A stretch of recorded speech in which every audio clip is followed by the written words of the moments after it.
There is a cherry sitting on top of your ice cream sundae right now, bright red, perfectly round, glossy under the light.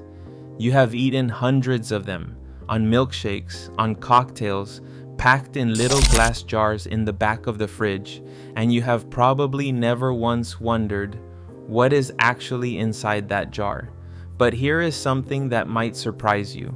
That red cherry was not always red. Before it reached your sundae, it was soaked in a chemical bath until every trace of color drained out of it.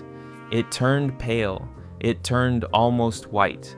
The factory bleached the cherry until it looked like a small ghost floating in liquid.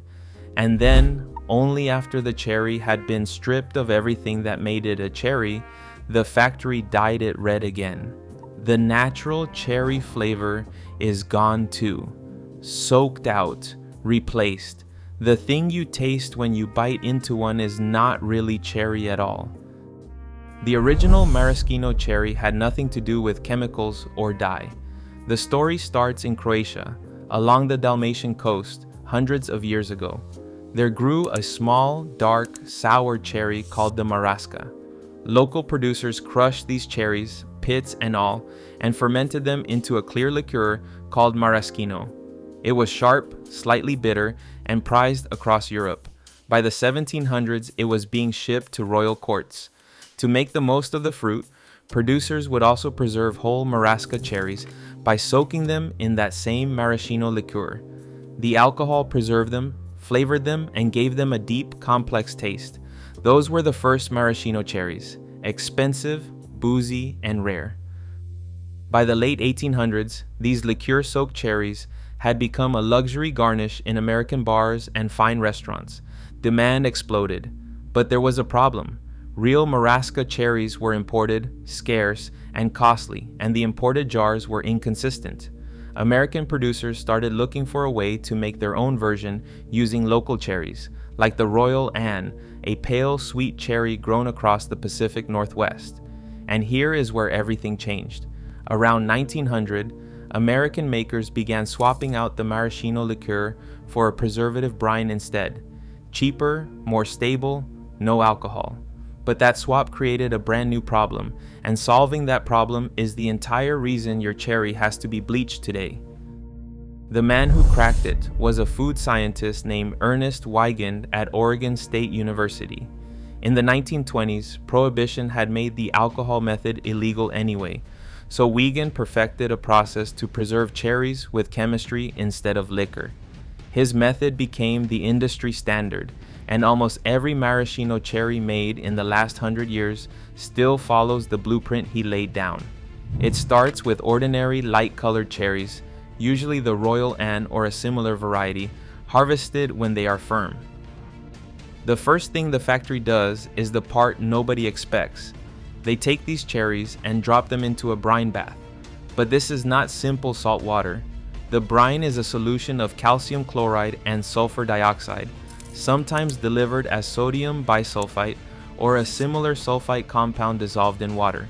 This single bath does two jobs at once, and both are critical. The sulfur dioxide acts as a bleaching agent. Over a period of about 4 to 6 weeks, it chemically strips the natural red and pink pigments, the anthocyanins, right out of the fruit. The cherry slowly fades. It goes from deep red to pink to a pale, sickly yellow, and finally to an almost translucent off-white. At the same time, the calcium chloride is doing something to the structure. Calcium ions bind to the pectin in the cell walls and lock them into a rigid framework. The fruit firms up. It stops being soft and delicate and becomes tough enough to survive everything that comes next. So after a month and a half, what comes out of that tank does not look like fruit anymore. It looks like a pale marble, bleached, firm, and completely flavorless. The natural cherry taste has been leached out into the brine along with the color.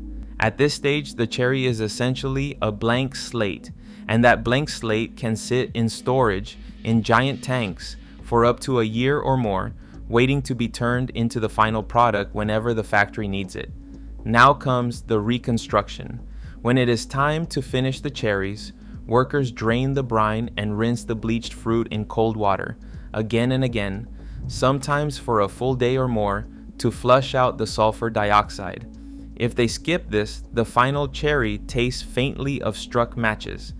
After the rinse, the cherries are pale, firm, odorless, and ready to be rebuilt from scratch. The cherries are then moved into a sugar syrup, and this is where the transformation runs in reverse.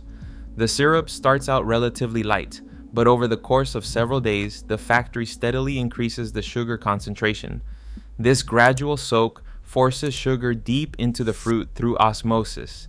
If they dump the cherries straight into heavy syrup, the fruit would shrivel. So it is done slowly, ramping the sweetness up step by step until the cherry is saturated, plump, and intensely sweet. A finished maraschino cherry can be close to 40% sugar by weight. Into that syrup go two more things. First, the color.